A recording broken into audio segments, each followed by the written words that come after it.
Hello guys, this is Krishna from AI Martians.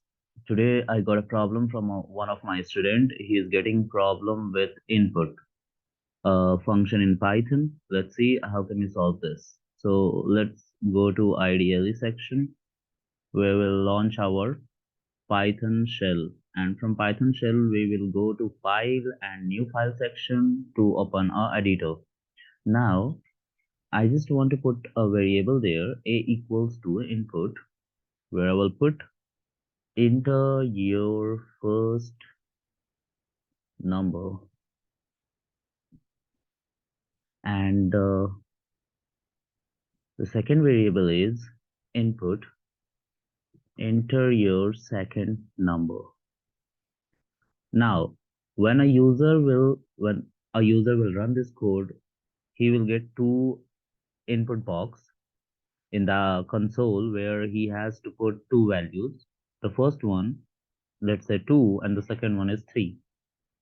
Let's say 2 and the second one is 3.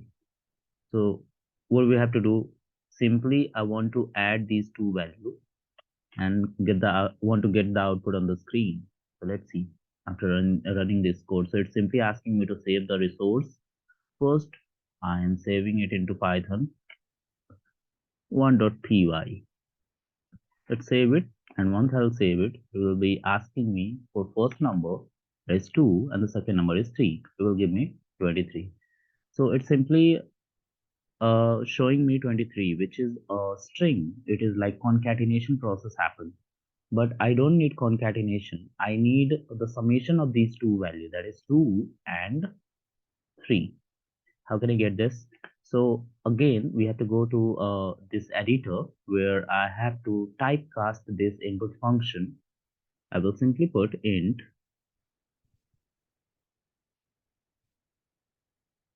and there in this section I will put again, I will do a simple typecasting. Once I will run this, so what will happen in this scenario? Look, in input function, whenever we put any value, it's simply turned into a string.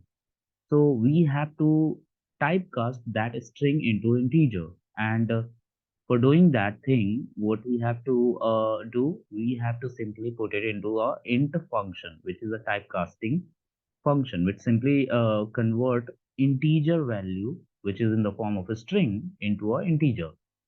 So once I will run this code, I will get 2 and 3, and that is 5. That is the answer. So this way we can solve this input function using typecasting. Thank you guys.